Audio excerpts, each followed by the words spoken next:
예, 할렐루야. 오늘 또 이 선포되는 말씀을 통해서 주님께서 우리에게 주시는 은혜가 있을 줄로 믿습니다.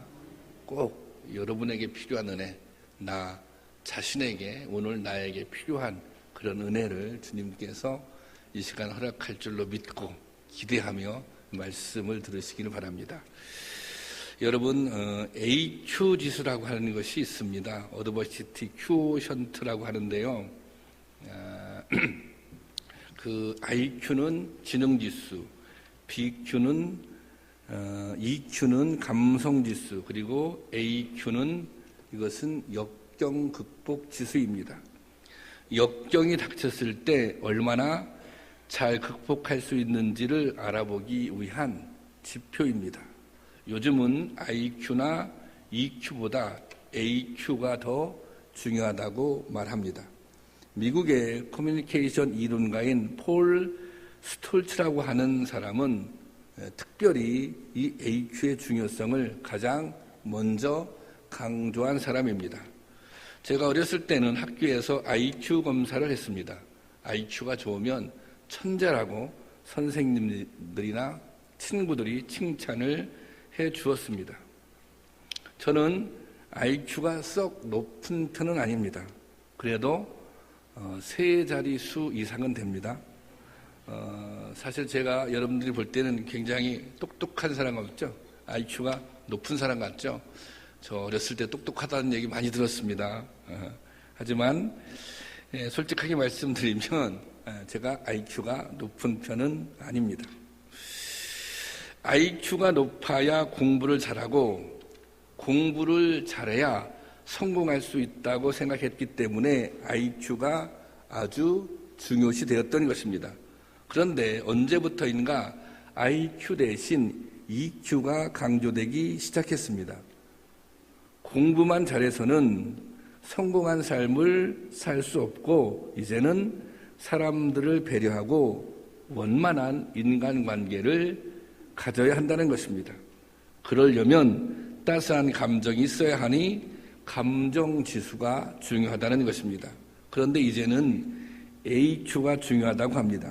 이 폴 스톨츠는 역경지수가 인간의 능력을 가늠하는 잣대가 될 것이라고 장담을 했습니다. 왜냐하면 아무리 머리가 좋고 감성이 충만해도 역경을 만났을 때 이겨낼 힘이 없으면 실패자가 될 수밖에 없기 때문입니다. 스톨츠는 역경지수를 설명하면서 등산에 비유를 했습니다. 등산을 하다가 이 난관에 부딪히게 되면 대개 사람들은 세 가지 이유의 반응을 한다는 것입니다. 한 가지 부류의 사람들은 난관에 부딪혔을 때 포기하고 내려오는 사람. 두 번째는 적당한 곳에 캠프를 치고 안주하는 사람. 세 번째는 이를 극복하면서 전진하는 사람이 있다고 합니다. 여러분은 어디에 속하는 사람이신 것 같습니까? 지금 우리는 함께 메르스라고 하는 역병을 만나고 있습니다. 다소 소강 상태를 보이고 있지만 아직 안심하기는 이른 상황입니다. 전염병은 병 자체도 문제이지만 사회 경제적으로 엄청난 파장을 가져옵니다. 무엇보다 집단적인 공포가 문제입니다. 14세기 후반 유럽에는 페스트, 즉 흑사병이 휩쓸었습니다. 이때 유럽은 극대 혼란을 겪고 공황에 빠졌습니다. 흑사병을 예방하기 위해서는 40일간의 격리가 필요했는데 이 기간을 견디는 일이 너무 고통스러워서 고독살인 그렇게 불렀다고 합니다. 페스트의 대유행이 끝난 후에도 유럽은 회복되기까지 긴 시간이 필요했습니다. 역경을 이겨낼 수 있는 역경지수 AQ를 관리하지 못했기 때문입니다. 인생을 살다 보면 예기치 않았던 역경이 찾아올 때가 있습니다. 경제적인 어려움이라는 역경이 찾아오기도 합니다.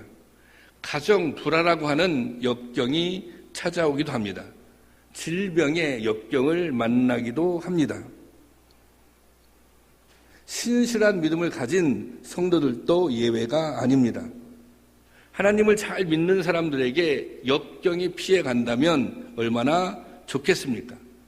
예수님을 믿는 사람들에게는 고난이 면제되고 늘 좋은 일만 생긴다면 얼마나 좋겠습니까? 하지만 여러분, 신실한 성도님들에게도 예수님을 잘 믿는 사람들에게도 역경은 찾아옵니다. 다만 믿음이 있는 우리들과 그렇지 않은 세상 사람들과의 차이는 역경이 닥쳤을 때 역경 앞에서 무릎을 꿇느냐, 하나님의 주시는 힘으로 역경을 이기느냐, 그것이 중요한 것입니다. 우리에게는 믿음이 AQ입니다. 우리에게는 믿음이 역경을 이기는 능력인 것입니다.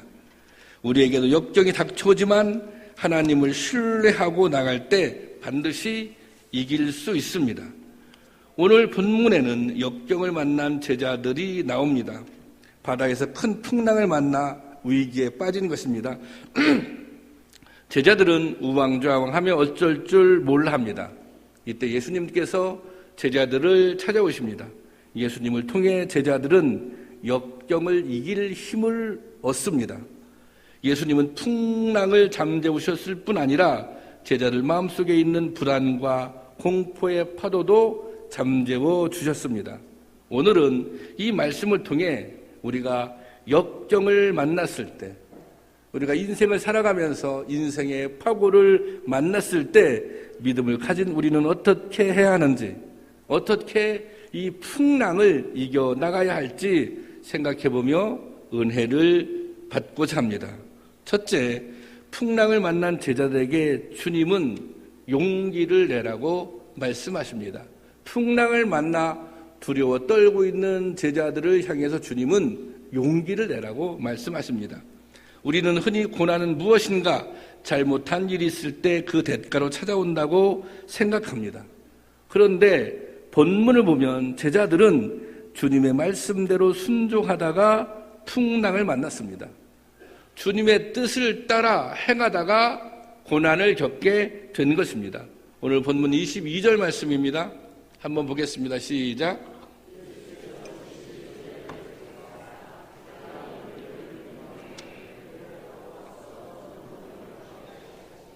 자, 예수님께서 배를 타고 앞서 건너편으로 가시기 전에 어떻게 말씀하셨어요? 즉시 제자들을 재촉하사, 그렇게 말씀하셨습니다. 예수님께서 제자들을 재촉해서 바다를 건너게 했습니다. 제자들이 바다로 나간 것은 주님의 명령 때문이었습니다. 그런데 말씀에 순종했는데 풍랑이 찾아오는 것입니다.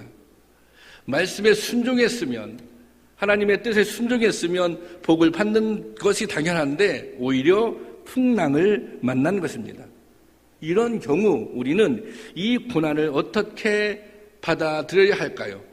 내가 하나님을 신실하게 잘 믿었는데, 내가 하나님 말씀에 순종하려고 최선의 노력을 다했는데 그 순간에 만나는 고난, 이 고난을 우리는 어떻게 받아들여야 할까요? 주님의 명령대로 따르다가 고난을 만났다면 여기에는 당연히 주님의 의도가 있다는 것입니다. 하나님은 실수하시는 분이 아닙니다. 또한 아무 이유 없이 당신의 사랑하는 자녀들을 괴롭히는 분도 아닙니다. 에레미야 예가 3장 33절 말씀에 이렇게 기록되어 있습니다. 자, 한번 읽어볼까요? 시작. 주께서 인생으로 고생하게 하시며 근심하게 하심은 본심이 아니로다. 우리가 고생할 수 있어요. 우리가 근심할 수 있어요. 그런데 그것은 주님의 본심이 아니라는 것입니다. 그래서 우리가 고생하게 될 때 거기엔 무언가 주님의 뜻이 담겨져 있다는 것입니다. 그 뜻이 무엇인지 당장에 모두 이해할 수는 없지만 우리가 고난을 만났을 때, 우리가 역경을 만났을 때 당장은 그 뜻을 이해할 수 없을지라도 분명한 것은 무언가 하나님은 설하신 뜻을 가지고 계시다는 것입니다. 제자들은 복음의 증인으로 부름을 받은 자들입니다. 그러므로 바다에서 풍랑을 만나 죽는 것은 결코 주님의 뜻이 될 수 없습니다. 여기에는 무엇인가 하나님의 의도가 있다는 것입니다. 만약 그 의도를 이해할 수 있다면, 우리가 풍랑을 만났을 때, 우리가 인생의 역경을 만났을 때 그 역경 가운데 숨겨져 있는 주님의 의도, 그 의도를 이해할 수만 있다면 우리는 풍랑 앞에서, 인생의 파고 앞에서 놀라고 당황하고 두려워할 것이 없는 것입니다. 예수님이 풍랑 속에 제자들 찾아와 하신 첫 번째 말씀은 안심하라입니다. 안심하라. 영어 성경을 보면 이것을 take courage 이렇게 기록하고 있습니다. 이것이 무슨 뜻입니까? 용기를 내라는 것입니다. 예수님은 풍랑과 맞서도록 제자들을 격려하며 용기를 북돋아 주십니다. 여러분, 우리에게 역경이 닥쳐왔다면 이때 더 큰 신앙의 안목으로 영적인 눈이 열려서 그 상황을 바라보고 하나님의 뜻을 헤아려 볼 때인 것입니다. 우리가 살아가면서 내가 원치 않는 일, 내가 전혀 생각지 못한 일들이 벌어질 때가 있습니다. 계속해서 오후 예배 설교 때 사도행전 강해를 하고 있는데요. 오늘 본문의 내용이 사울 일행이 재판을 받기 위해서 가이사랴를 떠나 로마로 출발하는 그런 내용입니다. 이 바울 일행은 로마로 가는 뱃길에서 전혀 생각하지도 못하고 원하지 않는 풍랑을 만납니다. 그것도 아주 거센 풍랑을 만납니다. 그래서 배는 파손되고요. 모든 재산을 다 바다에 버립니다. 겨우 목숨만 건져야 하는 상황에서 헤엄을 쳐서 멜리데 섬이라고 하는 작은 섬에 도착하게 됩니다. 전혀 알지도 못하는 섬, 이제 오도 가도 못하는 상황에 놓이게 된 것입니다. 그런데 엎친 데 덮친 격이라고 바울이 추위를 피하기 위해 나무에 불을 피우는 순간 그 나무 속에 숨어있던 치명적인 독을 가진 독사가 나와서 바울의 손을 물어버립니다. 바울은 최악의 상황을 만난 것입니다. 그것을 본 멜리데 섬 사람들은 이제 곧 그가 죽을 것이라고, 바울이 죽을 것이라고 생각했습니다. 왜냐하면 그들의 경험으로 그 독세에 물려서 아직 산 사람은 한 사람도 보지 못했기 때문이었습니다. 그러나 그들이 염려하는 일은 벌어지지 않았습니다.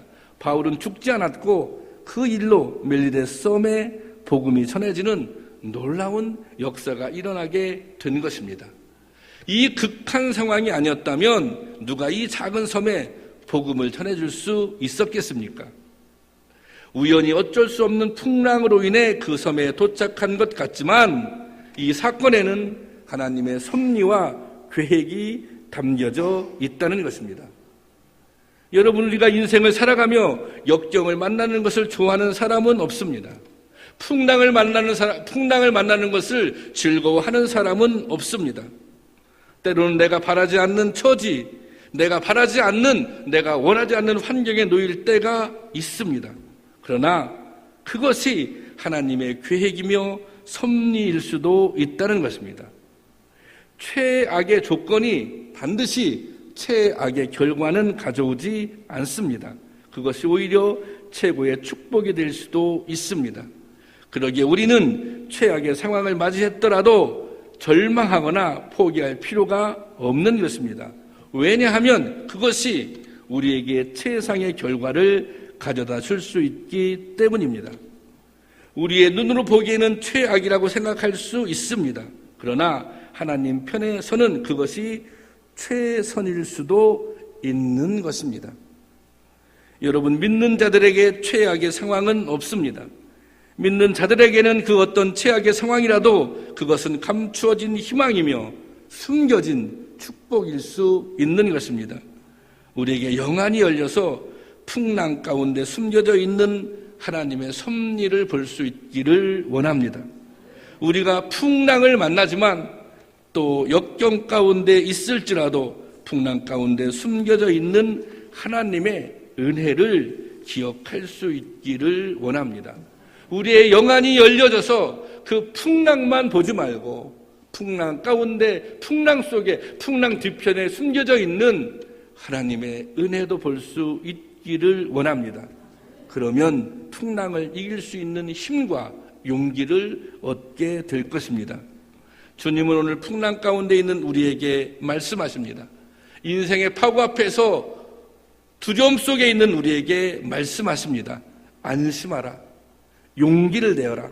내가 너에게 주고자 하는 것은 풍랑이 아니라 새로운 은혜다. 이렇게 말씀하시는 줄로 믿습니다.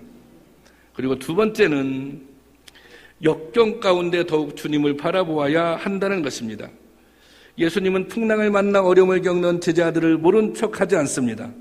제자들을 위해 물 위를 걸어 제자들에게 다가가십니다. 그런데 제자들은 물 위로 걸어오시는 예수님을 보고 유령으로 착각합니다. 그래서 더 큰 두려움에 빠지게 됩니다. 이때 예수님은 즉시 자신을 보고 유령이라고 생각하는 두려워 떨고 있는 제자들을 향해서 이렇게 말씀하십니다. 나다. 예수님께서 예수님을 보고 두려워 떨고 있는, 유령인 줄 알고 두려워 떨고 있는 제자들에게 이렇게 말씀하세요. 나다. 이렇게 말씀하세요. 이 나다를 다른 영어 성경을 보면 it is I, 또 I am Jesus 이렇게 기록하고 있습니다. 여기서 나다라고 하는 히라버는 에고 에이 마이, 영어로는 I am인데요. 이것은 나는 나, 이런 표현입니다. 하나님은 당신을 계시하실 때, 당신을 나타나 보이실 때 I am이라고 하는, 나는 나다라고 하는 독특한 표현을 사용하셨습니다. 모세가 가시떨기 나무 속에서 하나님을 만납니다. 하나님께서 묻습니다. 당신은 도대체 누구십니까? 그럴 때 하나님께서 이렇게 대답하신 거예요. 에고 에이 마이, 다시 말하자면 I am, 나는 곧 나다, 이렇게 말씀하셨습니다. 이 말의 의미가 이런 것입니다. 이 말은 나야, 나 하나님이야, 이런 뜻입니다. 지금 예수님께서는 풍랑 앞에서 두려워하고 있는 제자들을 향해서 이렇게 말씀하십니다. 나야, 나 하나님이야. 그러니 염려할 필요 없어. 그렇게 말씀하고 계신 것입니다. 여러분, 주님은 폭풍우 치는 바다 위를 걸으실 수 있는 분이며 풍랑을 잠재울 수도 있는 분입니다. 그리고 우리에게 풍랑을 이길 수 있는 힘을 주시는 분입니다. 처음에 베드로는 예수님을 바라보고 나갈 때 물 위를 걸어갈 수 있었지만 그만 바람을 보고 두려움에 물에 빠져들게 됩니다. 마태복음 14장 29절 말씀 한번 볼까요? 29절 말씀 읽어보겠습니다. 시작.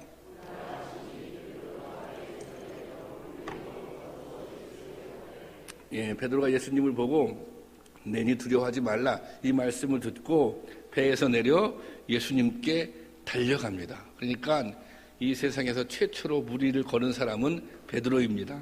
자, 그런데 그 다음 절 다시 시작. 바람을 보고 무서워 빠져가는지라 소리질러 이르되 주여 나를 구원하소서 하니라. 지금 걸어가다가, 그죠? 물 위를 걸어가다가 예수님을 바라보고 물 위를 걸어가다가 물에 빠진 거예요. 어느 순간에 바람을 보는 순간에 나니 두려워 말라, 이 음성을 들었을 때 베드로는 담대히 풍랑이 있는 바다 위에 뛰어들어 예수님께 걸어갑니다. 그런데 시선이 풍랑을 향하는 순간 두려움에 빠져버리고 맙니다. 내니 두려워 말라, 이 주님의 음성을 잃어버리는 것입니다. 풍랑조차 잠잠하게 할 수 있는 주님이 함께하고 있음을, 그 주님이 앞에 있음을 잃어버리는 것입니다. 그것은 주님에 대한 믿음을 잃어버리는 것입니다.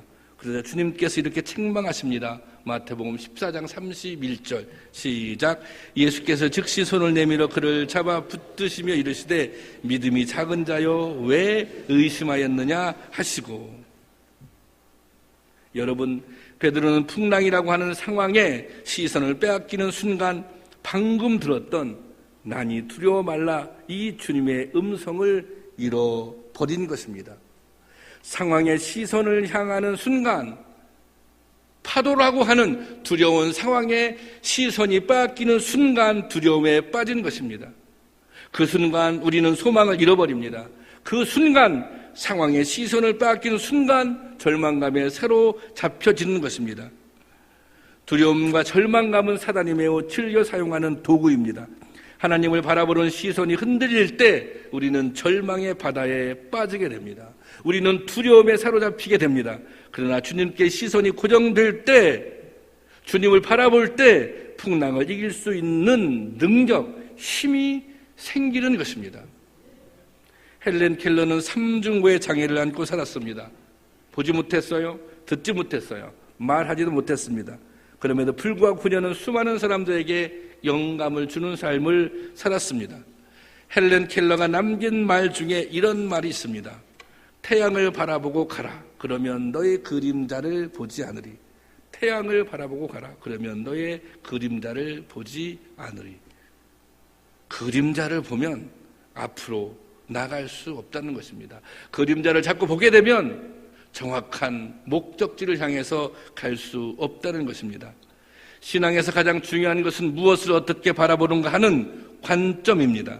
당장 눈앞에 있는 풍랑만 바라볼 것이 아니라 하나님의 관점으로 풍랑 속에 이루어지는 하나님의 역사를 볼 수 있어야 하는 것입니다. 우리는 많은 순간 태양이 아니라 그림자의 시선을 빼앗깁니다. 어둠의 절망과 근심의 마음을 빼앗기는 것입니다. 제자들이 그랬습니다. 제자들은 당장 눈앞에 닥친 풍랑만 바라보았습니다. 그러니 예수님을 바라볼 수 없었던 것입니다. 예수님께 집중할 수 없었던 것입니다. 그래서 주님은 당신에게 제자들이 집중하기를 원했습니다. 여러분, 풍랑 가운데 주님을 바라보면 희망이 보이는 것입니다. 풍랑 가운데 주님을 바라보면 그 풍랑을 뚫고 나갈 수 있는 능력을 얻게 되는 것입니다. 여러분, 주님은 결코 우리를 풍랑 속에 버려두지 않고 찾아오시는 분입니다. 그분은 물 위를 걷는 분이며 풍랑을 명하여 잠잠케 하는 분입니다. 오늘 우리 인생에서 풍랑을 만났다면 더욱 예수님께 집중하고 주님을 바라보아야 합니다. 그러면 이 풍랑 속에 담겨진 하나님의 선하신 뜻을 발견하게 될 것입니다. 또한 풍랑을 이길 수 있는 힘도 능력도 얻게 될 것입니다. 그런 내가 오늘 우리 가운데 임할 줄로 믿습니다. 마지막으로 역경 속에서도 인생의 풍랑 속에서도 흔들림 없이 믿음으로 나가야 한다는 것입니다. 여기 흔들림 없이 믿음으로 나간다는 것은 무엇입니까? 우리가 때로 힘들고 어려운 순간을 만나면 하나님의 사랑을 의심합니다. 하나님이 정말 나를 사랑하시는 것이 맞나? 하나님이 나를 향해서 선한 계획을 가지고 계시는 것이 맞나? 여러분, 우리가 역경 가운데서도 여전히 주님은 나를 사랑하고 계십니다. 풍랑 가운데서도 여전히 주님은 나에게 선한 계획을 가지고 계십니다. 이 믿음이 흔들리지 않기를 원합니다. 오늘 본문 제자들이 풍랑을 만난 사건을 통해 우리가 깨닫는 은혜는 풍랑 가운데 있는 제자들을 주님께서 찾아오셨다는 것입니다. 이 본문의 사건은 마가와 누가도 동일하게 기록했는데 마가복음에서는 한 가지 중요한 사실을 더 기록하고 있습니다. 마가복음 6장 48절에 보면 이런 표현이 있어요. 바람이 거스름으로 제자들이 힘겹게 노젓는 것을 보시고 그랬습니다. 지금 제자들이 지금 이 풍랑과 이렇게 싸우고 있습니다. 풍랑과 이게 지금은 사투를 벌이고 있는 것이죠. 그것을 누가 보고 있어요? 그것을 예수님께서 보고 계십니다. 지금 풍랑을 만나 힘겨워하는 제자들을 예수님께서 지켜보고 계십니다. 그런데 더 중요한 사실은 지켜보실 뿐만 아니라 기도하고 계시다는 것입니다. 다시 말하자면 주님께서는 풍랑과 싸우는 제자들을 기도하며 지켜보고 계신 것입니다.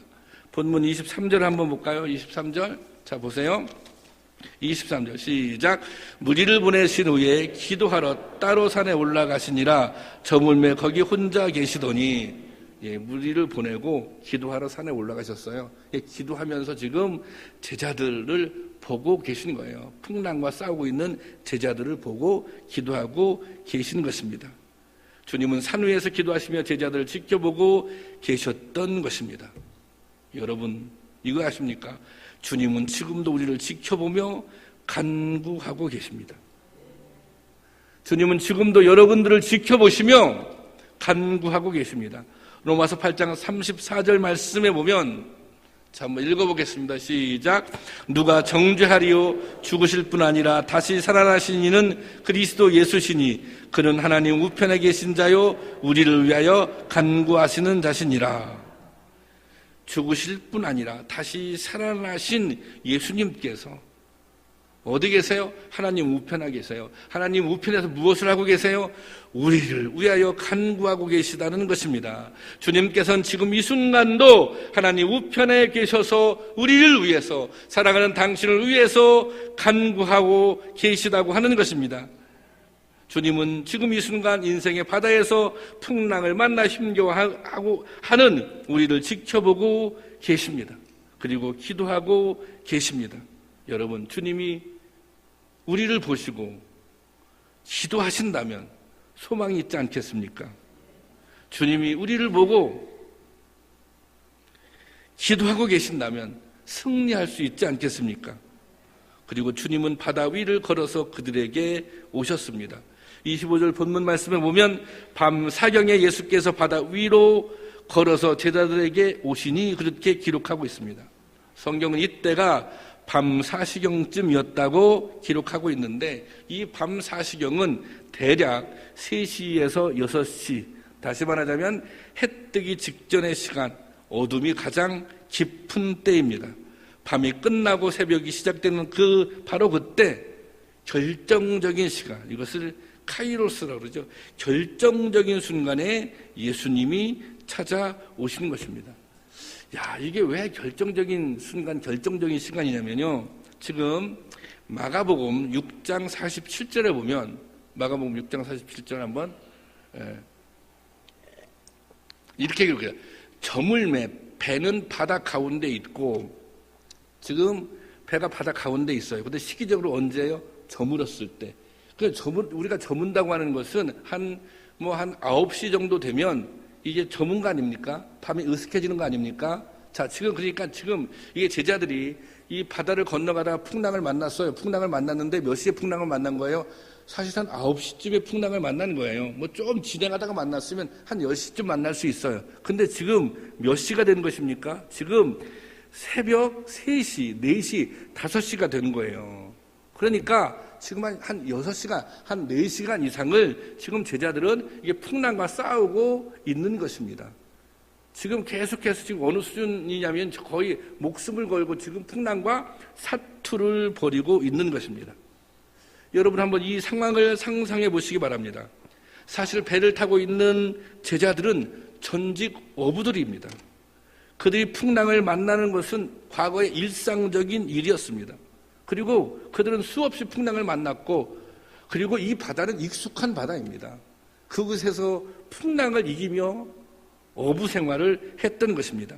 그러면 제자들은 풍랑을 만났을 때 자신이 가지고 있는 방법을 총동원해서 풍랑을 극복하려 했을 것입니다.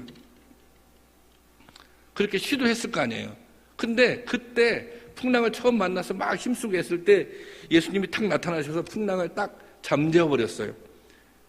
그러면 제자들이 어떻게 생각했을까요? 아마 이렇게 생각했을 거예요. 아, 이까지 풍날 쯤은 우리도 잠잠하게 할 수 있는데, 이까지 풍날 쯤은 우리의 힘으로, 우리의 능력으로 극복할 수 있는데, 그렇게 생각했을 것입니다.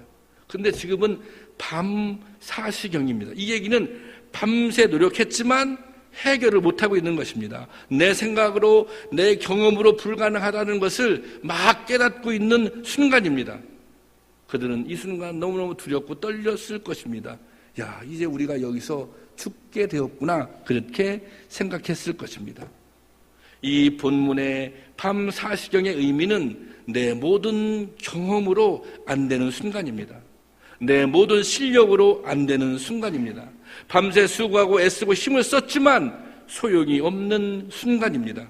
풍랑을 만난 제자들이 자신의 힘으로는 어떻게 해볼 수 없는 그 절망의 순간에 주님이 찾아오신 것입니다.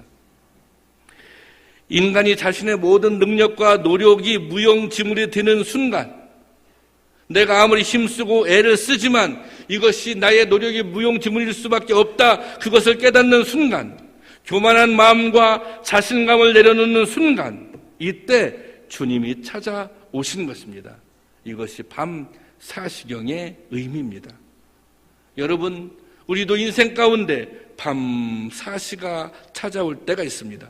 모든 소망이 끝나가고 있는 절망의 순간, 나의 능력으로는, 나의 힘으로는 도저히 해결할 수 없는 그 포기의 순간, 그때 함께 하시는 분, 그때 찾아오시는 분, 그분이 주님이십니다.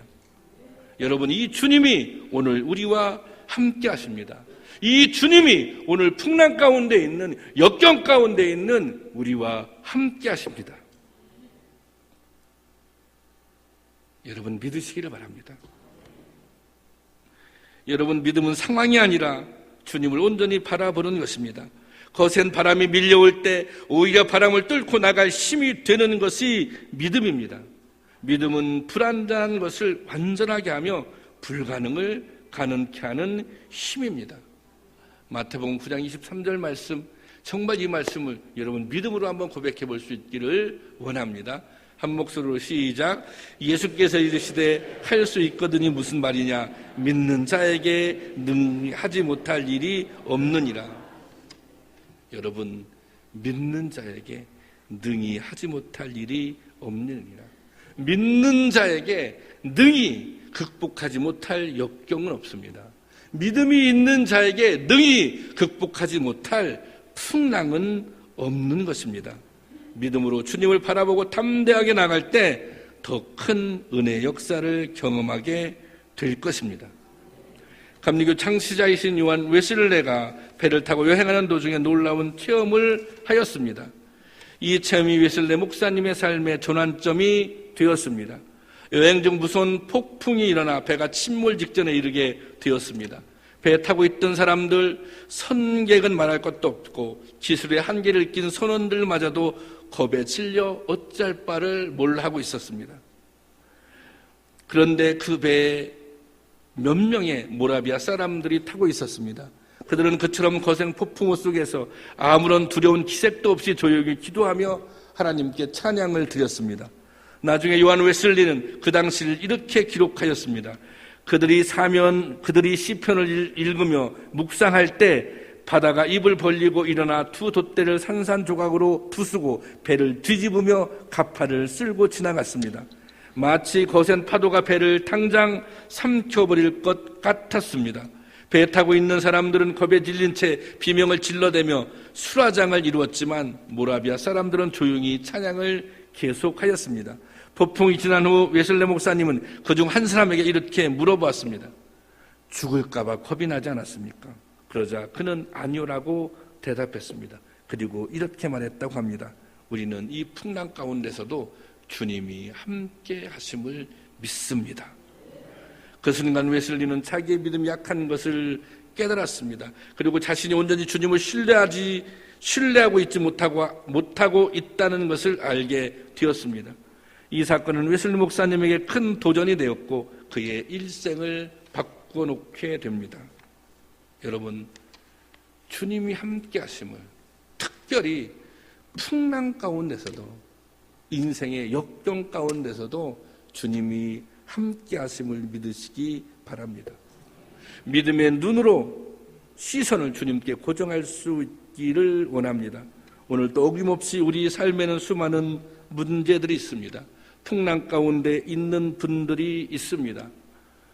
병원에 입원한 여러 성도님들이 있습니다. 또 이번 주에 수술을 앞두고 있는 분들도 있습니다.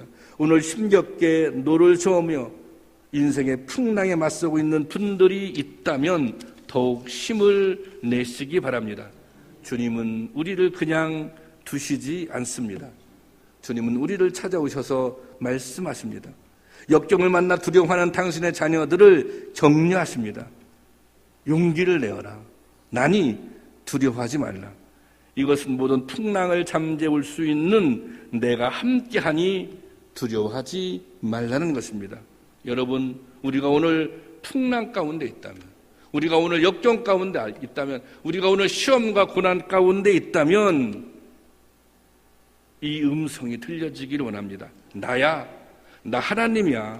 내가 너희와 항상 함께 있어. 이 음성을 들을 때 우리는 절망이 아니라 희망으로, 염려가 아니라 용기로 역경에 맞설 수 있습니다. 그리고 마침내 그리고 끝내는 결국에는 승리하게 될 줄로 믿습니다. 그런 은혜가 우리 모두에게 임할 줄로 믿습니다. 이 시간 찬양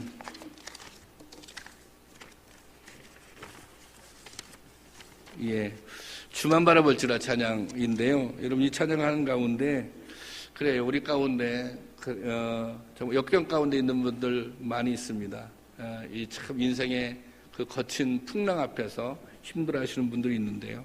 그렇지만 그 순간 더욱더 주님을 바라보기를 원합니다. 그리고 그 풍랑 가운데 숨겨져 있는 하나님의 선하신 뜻도 발견할 수 있기를 원합니다. 그리고 또 이 말씀, 나야, 나 하나님이야. 풍랑을 잔잔하게 할 수 있는 나야, 나 하나님, 내가 너희와 함께 있어. 이 음성이 들려지기를 원합니다. 찬양하겠습니다.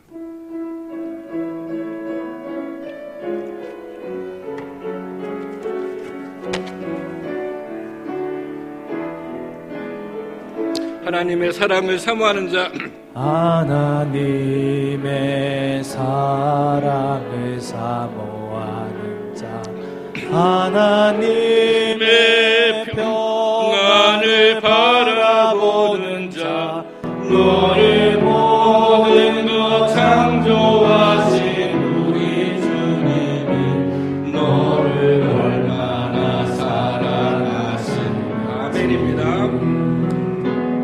하나님의 찬양과 경배하는 자, 하나님의 선하심을 닮아가는 자, 너의 모든 것 창조하신 우리 주님이 너를 사랑 삼으셨네.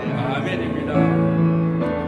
하나님 사랑의 눈으로 너를 어느 때나 바라보시고,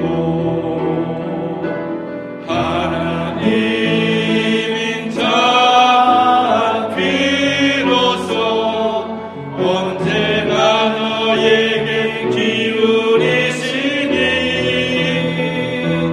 어두움에 밝은 빛을 비춰주시고, 너의 작은 신음에도 응답하시니, 너는 어느 곳에 있든지 주를 향하고 주만 바라볼지라.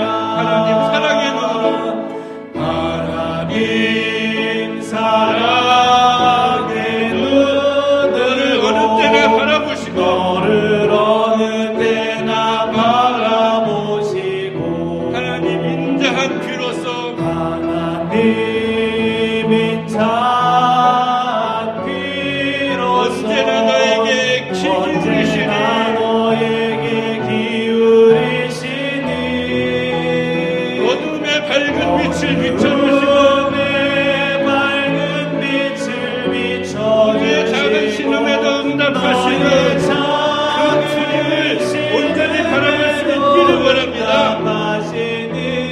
너는 어느 곳에 있든지 주를 향하고 주만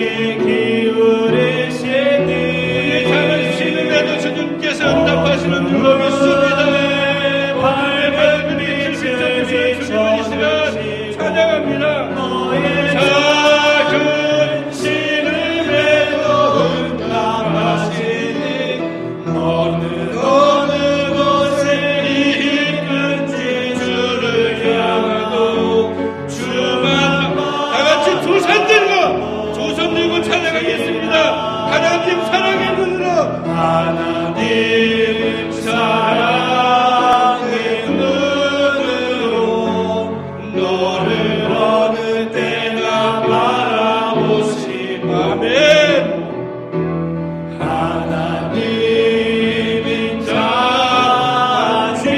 자비로서 언제나 너에게 기울이시니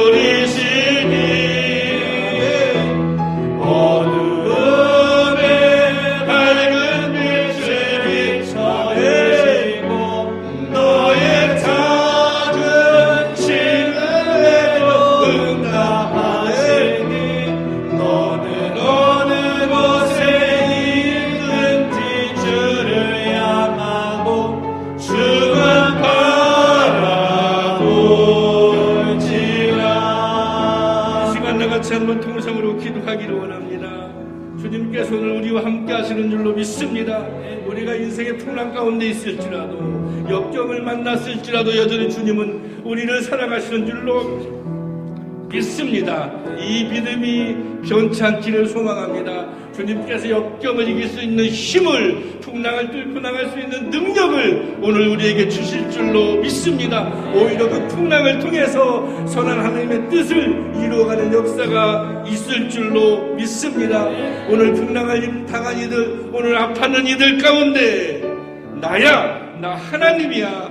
풍랑 위를 걷는, 풍랑을 잠잠케 하신 내가 너희와 지금 함께 있어. 이 음성이 들려지기를 원합니다. 이 음성 듣기를 소원합니다. 주님 한번 부르고 통성으로 기도하겠습니다. 주여! 사랑과 은혜가 풍성하신 아버지 하나님, 이 시간 은혜 주심을 감사합니다. 이 시간 주님이 함께 하심을 믿습니다. 아버지 풍랑 가운데 있는 우리 가운데 주님께서 함께 하실 줄로 믿습니다. 아버지 하나님, 아버지 하나님, 우리가 풍랑 가운데 있지만 주님의 사랑을 하지 하여 주시옵소서. 우리가 풍랑 가운데 있지만 얼마나 역사하시는 선하신 하나님의 뜻을 깨닫고 발견하게 되기를 주옵소서. 아버지 하나님, 나야 내가 하나님이야. 내가 풍랑을 감당케 하여 능력이 하나님이야. 이 음성이 들려지기를 원합니다. 아버지 하나님, 힘들고 어려움에 처해 있는 성도들, 고난을 하여 주시옵소서. 지금 아버지 하나님, 이 믿음으로 풍랑을 뚫고 이길 수 있도록 모습을 명령하여 주시고 주시옵소서. 잡아주시기를 원합니다.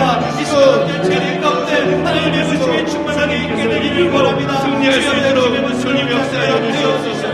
아버지 땅에 임하여 주시는 많은 어려움 가운데 주님의 모습을 붙잡고 서는 저희들의 모습입니다. 주님 은혜 주심을 감사합니다. 주님, 우리가 풍랑 가운데 있을지라도, 우리가 힘들고 어려운 역경 가운데 있을지라도 여전히 우리를 사랑하시는 그 주님의 사랑을 믿게 하여 주시옵소서. 풍랑 가운데 있지만 풍랑 가운데 선한 뜻을 가지고 섭리하실 하나님을 믿게 하여 주시옵소서.